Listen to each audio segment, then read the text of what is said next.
social media for artists, specifically furry. Do you even need social media? Because some people are like, I hate social media. I don't want to do it. And yeah, technically, if you want to be an artist, you don't need it. It's just, I don't just want to say an outgoing personality. You have to be just very active in local communities, or not necessarily just local, just be in a community that you see people regularly, whether you have to travel or not. Conventions, art fairs, so not just like furry cons. Like if your art is more appealing to like the crafty crowd, you could probably do that as well. I know there's like a lot of holiday bazaars, also things like Halloween and harvest fests. And then we also have galleries. If you have a local art gallery that caters to like the kind of art that you like to do, or like, I don't know, maybe they're open to showcasing new things, so you could apply there. So a lot of this is like talking to people and having people be able to like recommend you or have recommendations for you. And then publication art. So I have not looked into publication art in a long time. It has been a couple of years. I remember I talked to someone at a convention quite a few years ago, and I was like, oh, how do you get your stuff published, like as an illustrator for like book covers and stuff? And they were like, oh, I go onto Upwork, which is a website. Like, I know a lot of people know of Fiverr, which is, I would say Fiverr is like the cheaper version of Upwork. Upwork is quote unquote more professional, but because that is kind of old information, I don't know how reliable that is now. So that's why I'm just like, all right, take that with a grain of salt. That's how you can try to see to get like illustration gigs that aren't necessarily just like private commissions. So you'd be, in theory, getting paid more because it would be commercial art. And lastly, graphic design. These were the only things I could think of off the top of my head, so there's definitely more. Graphic design, like people were always looking for a good graphic designer. The amount of people who have approached me and been like, can you do this graphic design thing for me? And I'm like, I am not a graphic designer. So there's definitely a demand. There is a demand for graphic designers. So if you're good at graphic design, that's great. Also, I'm just like thinking like 3D work, possibly motion graphics. There's a lot of demand for that. I'm gonna switch over. And this is why I use social media. I am not a social person. I know, social media, but I'm not a social person as far as like reaching out to people, doing phone calls, showing up in person, and trying to like pitch myself and be like, hey, look, I'm an artist. Check my stuff out. Maybe show my stuff in your, I don't know, gallery, cafe, or whatever. That was another thing I forgot. Cafes and bars, sometimes you can have your art hung there as well. And then that's a way you can make a little bit of a profit. I don't know, I don't think you can make it full-time, but that is a good way to get your name out there. But what I was saying was I use social media for community because, well, number one, I don't live in a city, so there are less opportunities for me. And then the opportunities I have is just, yeah, we don't really have like a furry community locally, so I don't think people want my art that much. So I'm like, all right, I go to the internet, see if anybody wants it there. And then I use it for advertising. So for example, commissions, letting people know I have like shop sales, as well as inspiration, a good way to connect with other artists, see what people are doing. And then, oh yeah, it's not location based. So theoretically, as long as I have a decent internet connection, I could work with social media. And then I was going to talk about the different types of social media. Now, this is not everything. I haven't tried all the social media on this list either. So what I would consider more mainstream would be like Instagram, Twitter/X, Facebook, and TikTok. I feel like that's mainstream. And when I say mainstream, I mean, it's not furry exclusive. So many people go on this social media and you're not just like specifically targeting one type of audience. So that's what I mean by mainstream. Also, it's like, I think one of the top used social media. And I did do a video about a year ago where I did talk about Instagram, Twitter, Facebook. I didn't really talk about Facebook. I briefly mentioned it. I don't think I talked about TikTok either on that video, but I have tried Instagram, Twitter, and TikTok. In order of success, I would say that Twitter is number 1, Instagram number 2. It worked really well for me way back in, like, I want to say 2017, but the times have changed and it stopped working for me after they implemented Reels. That one got ranked down, and then Twitter became my main one. And then TikTok, I never got very far in TikTok.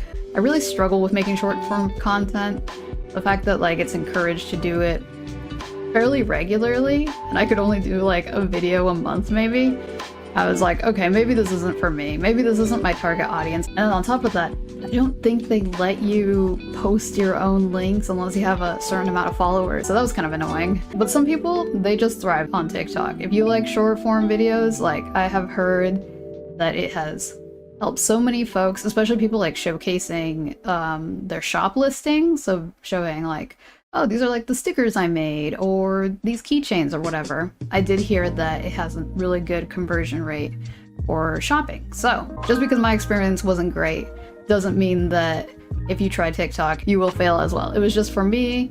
I just don't like making short videos that much, but I recommend it. I recommend trying some things out if you hear good things about them. And if they don't work for you, that's fine. Just provided like you have the time. Like also, if you don't have the time, maybe try to take advantage of like what time you have and then see what works and what doesn't. Because like I have definitely lost a lot of time experimenting with social media, and like sometimes I don't regret it because I'm like, okay, at least I learned this thing. But sometimes I'm like, I could have called it quits way earlier and could have focused on other work.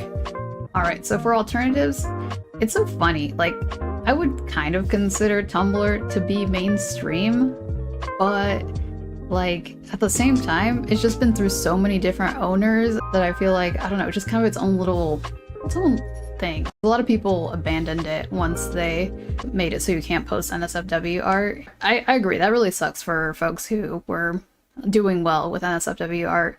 I didn't really partake in NSFW art, so I never did leave the site when everyone left. A lot of people, I think, moved from Tumblr to Twitter, but I stayed on Tumblr, and eventually it worked out for me. For a while, I was just kind of posting to nobody. I think, like, on average, I would make 1 or 2 notes, includes likes and reblogs, but eventually it started to pick up. I think it helps to post in groups. There are some blogs where you could submit art, and if that blog is followed by quite a few people, that's a good way to get your art noticed. Hashtags also work. Bluesky, I guess, came out of beta. Was it just a couple months ago? Maybe it was just this spring. Yeah, it's a pretty new website as far as it not being in beta mode.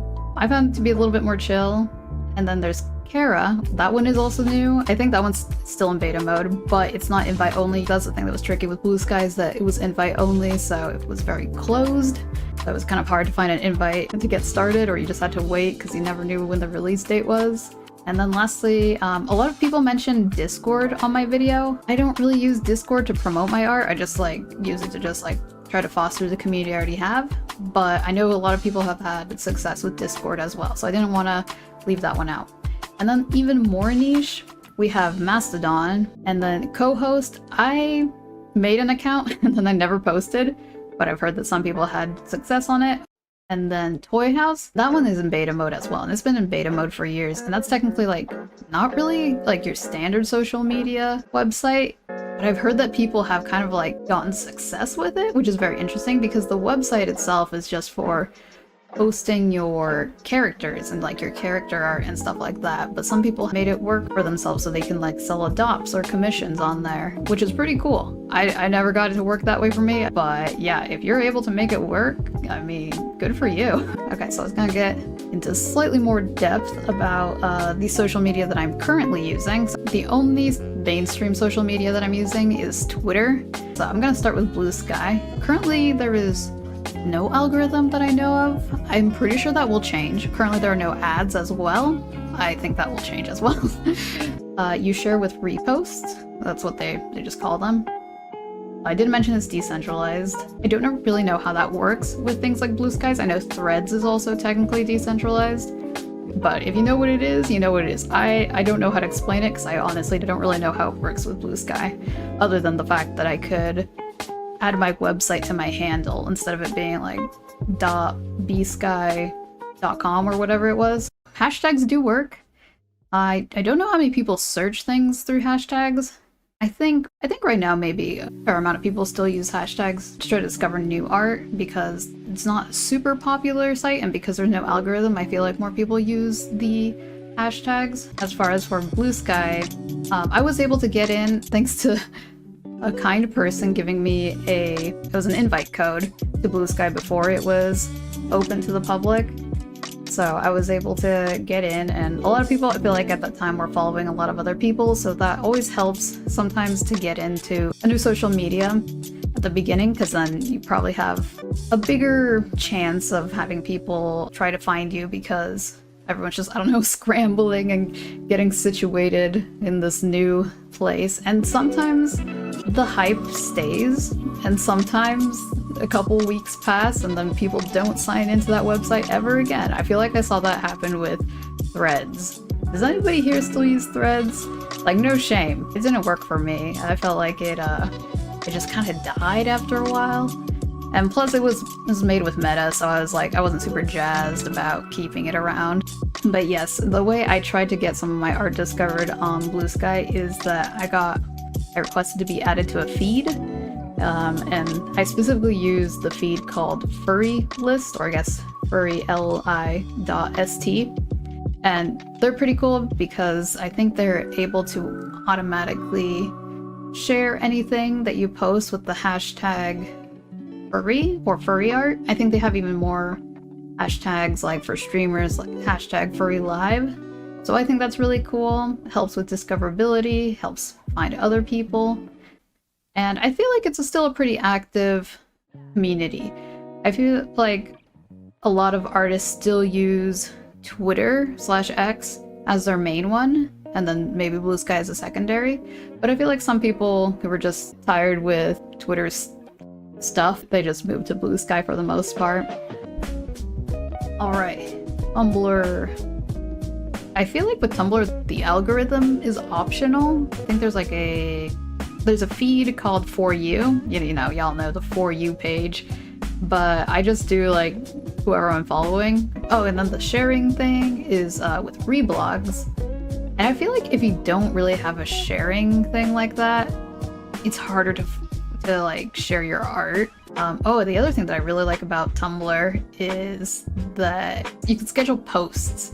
That's a thing I don't see with a lot of social media now that I think about it. They used to have it for Instagram and then it just randomly disappeared, and I was like, okay, you just made my life a little bit harder, but okay. You can schedule posts with Twitter. That's the only reason why I still use Twitter. You can kind of schedule things on Mastodon, but as far as I can tell, it's mostly just text posts. You can't schedule posts that have images in it. Yeah, so scheduling posts, I really like that. For example, I actually do that a lot for streaming. So if I'm like, okay, I know I'm gonna start streaming at like this time, so I can post that right then and there, so I don't have to be like scrambling to post things like during the starting soon screen or anything. So that is one thing that for me I really like about certain social media, is having the ability to schedule posts. And I know that you can use a third party to do it. Hootsuite used to let you do that for free, and then they were like, you gotta pay up, subscription only. Hashtags work. I feel like that is a good way that people can like discover stuff. It also can end up on like trending stuff. On the right there's always like a little like, oh, this is a featured post, and it's usually art, so that's really cool. Discoverability is not impossible on Tumblr, which is what I like about it. Right, you can submit art to blogs. I briefly talked about that earlier. And oh, I also really like the archive feature. I mentioned this in the other video as well, but the fact that you can like look at your posts by year, month, I think that's super handy. I don't think any other social media that I've run across has something like that. Easy for, yeah, just personal archiving purposes. So I can be like, what was I doing, I don't know, in the year 2019 in August? Maybe I should reblog some of my old art from there. That's really easy to find. I think for Affinity unofficially has an auto-uploading thing for art dumps. Forgot what it was called. That does remind me of Postyburb. You download it and you can log into multiple social media and post from there, but some people say it's really handy. I personally tried it and I was like, well, especially when I got my Stream Deck, it was easier for me to just put an action into my Stream Deck where I push the button and all my social media at once opens, and then I could just be like, post, copy text, copy hashtags, there we go. So that made it easier, and I think there is a way, I don't know how to do it, but I'm sure the internet can explain on how to create a hotkey to open multiple websites at the same time. Yeah, that's it for Tumblr. I forgot I put this in here.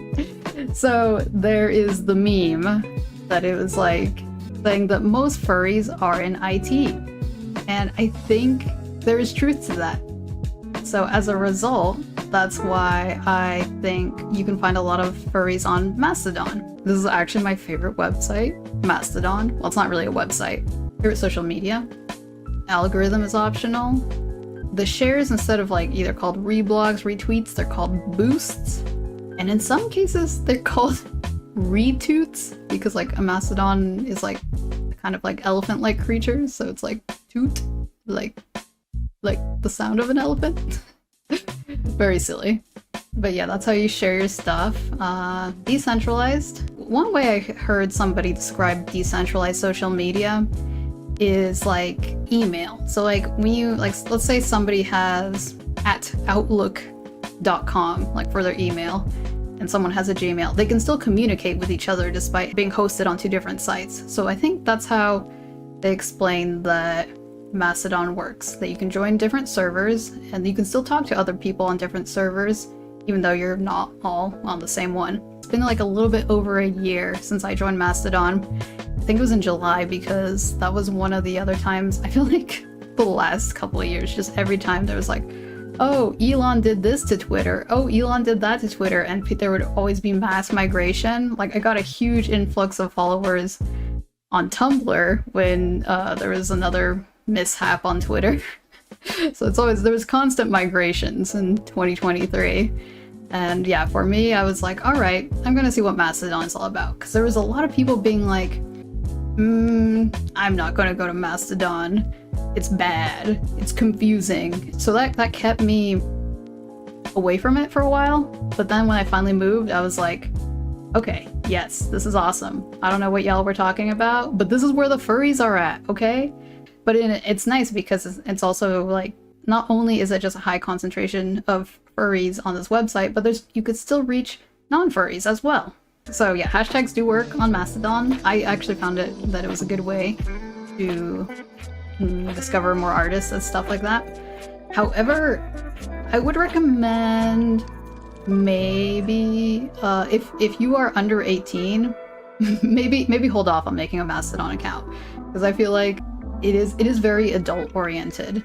When I was like, all right, I'm gonna go through the furry hashtags, I was like, oh, I need to add a lot of like NSFW filters and word filters, because sometimes people don't like to use their filters, but they use tag words that I could filter out, so I had to do that. But once you get it going, it works. And then as far as the server that I joined, they already automatically banned a lot of servers that were a little dodgy, so that helped. I didn't have to do that manually.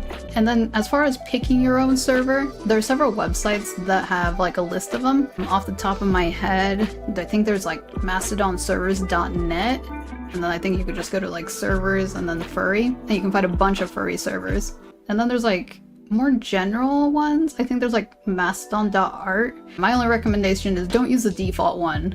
Find a server and like go through the rules, see if I vibe with this. So that is my recommendation. Yeah, you can make your own server. If you have the ability, you can just make your own server and like interact with the community. I don't know how to make my own server, but I found a server that I really liked.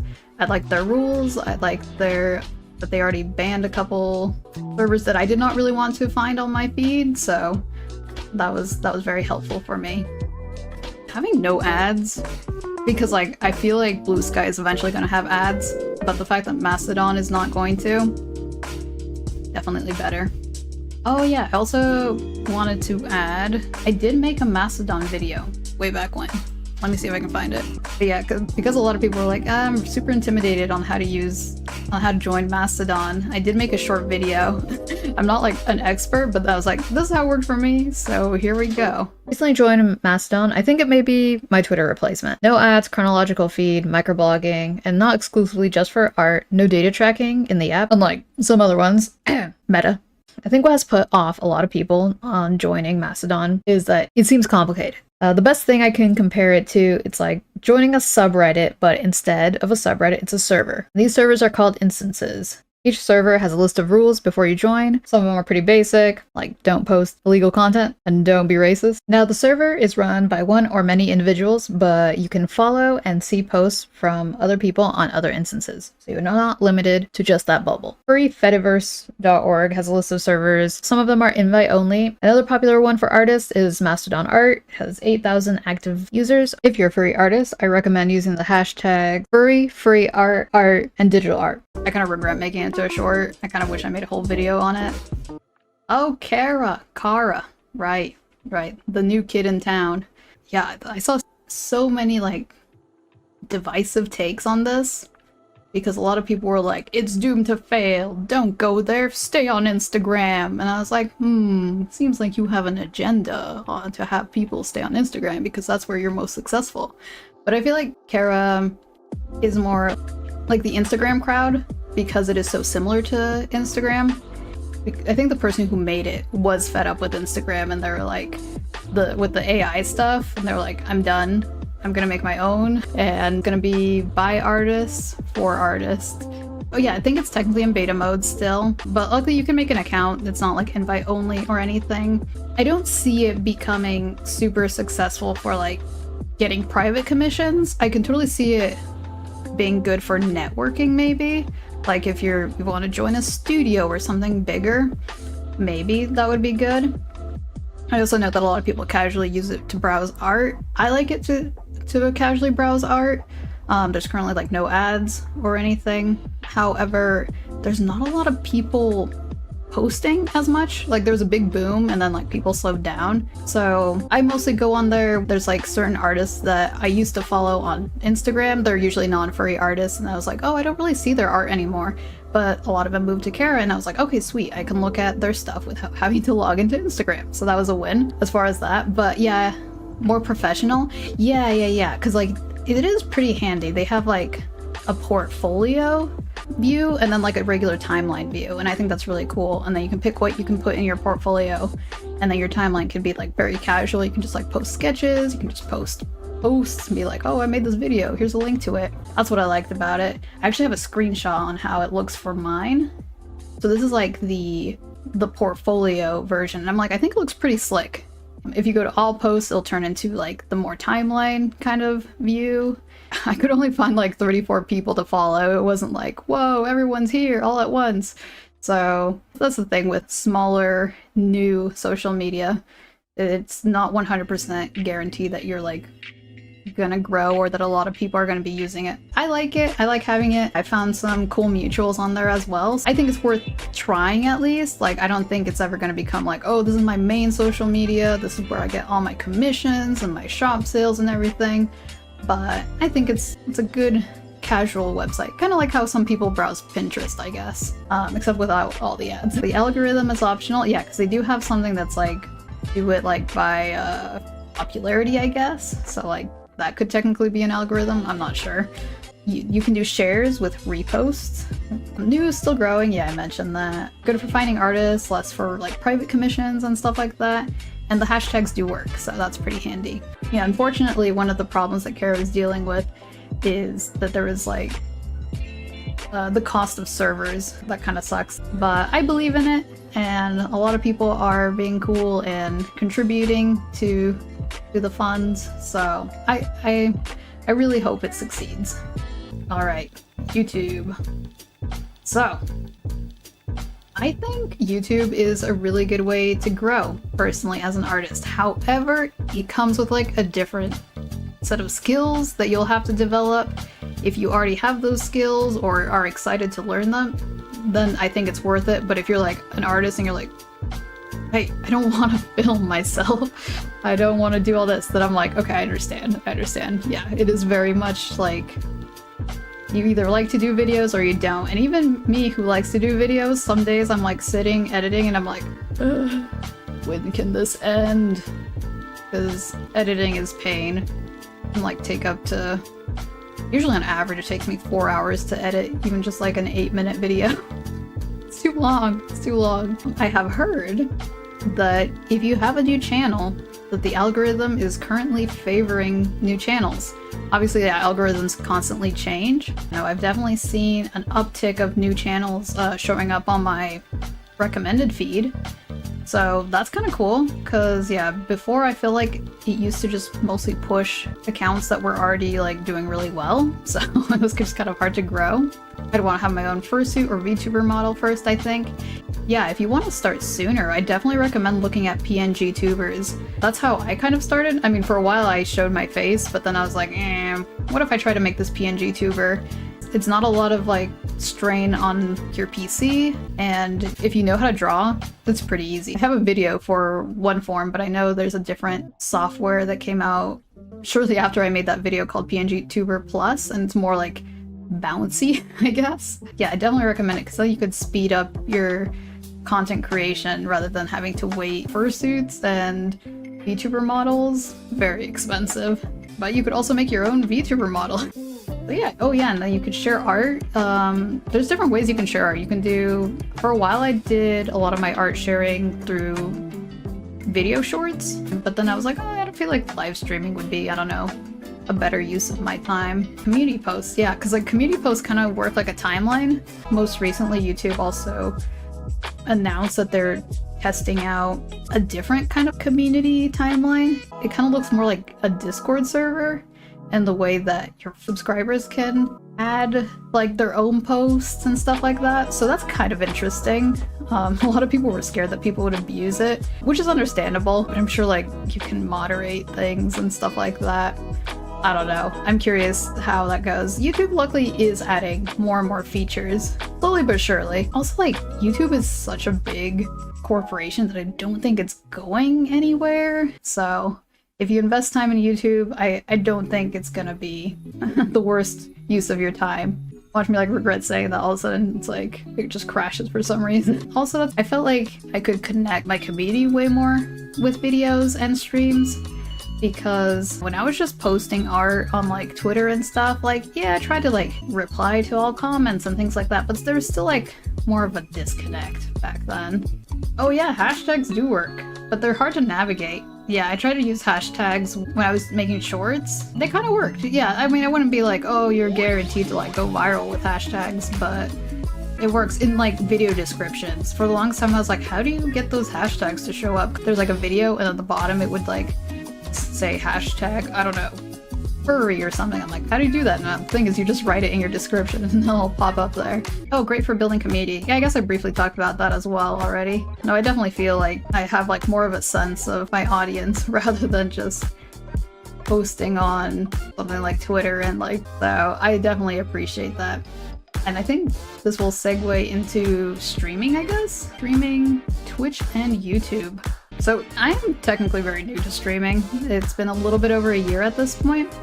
So I'm like, obviously, a lot of this stuff, take it with a grain of salt from me. I'm a small creator. I'm not like, ooh, this is how I got 100,000 subscribers or 500,000 subscribers. Nah, this is just the small possum life. Just letting y'all know how it has been as a smaller creator. So I said need content on other platforms. Less so for YouTube. Like, if you're streaming on YouTube, I definitely recommend having at least some videos on your site rather than just the VODs. But I don't know, sometimes just having VODs also works. When you're streaming so much, you're bound to have some content that you can make into a video. But the amount of Twitch streamers that I've seen who just go on to Twitch and stream, and then they're done streaming, the VOD gets stored for a couple days, or sometimes they don't even store the VOD, and then that just disappears forever and ever. I'm just like, that's, I mean, I don't want to say like a waste of your time, but like, you put all that effort into a stream and then it's gone forever and ever. I clocked in, I clocked out, that's the end. I feel like archiving stuff is definitely worth it. But I guess maybe some people just like the, hey, I'm live, and if you didn't catch me, well, this is very temporary. I guess there is a appeal with that. But for me personally, making videos and streaming is enough of my time that I'm like, nah, I have to like somehow make it work. I definitely recommend at least do something. It doesn't even have to be like a full YouTube video. Like I've heard people be like, all right, turn your streams into TikToks, and then that's gonna get more people watching your stuff. Because like I've heard a lot of people blowing up on Twitch because Twitch has terrible discoverability if you're small. So I've heard that some people would take their streams, turn them into clips on like TikTok, their TikTok blows up, and then they have a lot of people going to Twitch and watching their stuff. As I said before, I really struggle with TikTok, so that's not a route I chose. I'm also okay with not blowing up, because blowing up sounds terrifying. I just like things to be a little bit more slow-paced. But if that is something that is interesting to you, I'd say go for it and make clip and save your work. Oh, ability to monetize with community funding and ad revenue. So like, as far as I know, a lot of social media does not give you ad revenue or monetization. Twitter has a weird monetization program, but I don't really trust it. But at least with streaming, you can unlock community funding, and not even if you can't unlock it through, you know, like getting Twitch affiliate or becoming a YouTube partner. I mean, even having like a little donation link, like obviously it's not going to be probably your main source of income, but folks can like send you tips and stuff like that. That's something. And eventually you can grow to have ad monetization. I've heard like it doesn't pay like a lot, but I mean, having a passive income, if you already made videos and stuff like that and people watch them, yeah, I think it'd be worth it. And then, oh yeah, like I said, yeah, keep VODs online to grow. And if you decide to go on Twitch, it's actually really easy to connect your YouTube account to Twitch. After you're done streaming, you can go into like video dashboard and just like send the VOD over to YouTube without having to like download and re-upload. Even if you're like, man, nobody's watching my VODs or anything, I feel like it's good to archive something. I'm surprised how many people are like, hey, I spent hours on this, here you go, and then you never see it ever again. I am a big believer in artists also like re-sharing their stuff, like even if it's like, I don't know, years old, if you're proud of it, like reshare it. Like maybe the people who look at your stuff, maybe they haven't seen your old stuff and maybe they want to, you know? I feel like a lot of artists also sometimes like struggle with being like, no, I don't want to like spam people and stuff like that. But it's like, you spent so much time on your craft. Why wouldn't you want to share it? Even then, just like reposting something once in a while isn't like spamming. So I don't know. That's my take on it. I know some artists are like, no, I posted it once, never again. Archiving things is important. Definitely keep copies like on hard drives as well. How to succeed. Right. On some of my streams, some people have come up and be like, how do I get like a bunch of followers? And I'm just like, well, why are you asking me? I'm not like over here like with a million followers. But there is no one size fits all, but there is some general advice that overlaps. So I know a lot of accounts are like, you need consistency. And I agree with that. I don't think you need consistency in the sense that you have to post something every single day. I think that could be a bit much, especially if it's like preventing you from growing in other ways, like growing your craft or something, or like you get burnt out. That would suck too. When I think of consistency, I'm like, don't post one piece of art or one video and then wait like 5-6 months and then be like, all right, I did another thing. Because the internet doesn't have a very long memory. So like if you disappear for a bit, you kind of disappear from people's memory. Or sometimes they're like, oh, hey, that person. Yeah, they kind of disappeared. I wonder what they're up to. They look up, nothing has been posted in months, and they're like, I wonder if they're ever going to post ever again. You see? So I think consistency, just like remind people, you're alive. You do whatever you do, whether it be art, video, music. I do believe in consistency. I mean, I'm not like, I consider myself like a slow content creator. I only make like one YouTube video a month. I don't stream as much as typical streamers do. Even if your consistency is like once a month or like once a week, that's still consistency. Don't like post and then disappear for months. Like you do you, but I'm saying I don't think that's the formula for growing. Having a brand or a niche, I think this is important. It is tricky because like sometimes you're like, oh, I don't want to like pigeonhole myself into this one thing either. Like, for example, with streaming, there's some people who like just play one game and that's the only game they're known for. I would get bored so fast, but it works for people. But I know that is not feasible for me. I would like start hating the game and hating my time playing it. So I tried to see like, okay, what else can I expand on this thing?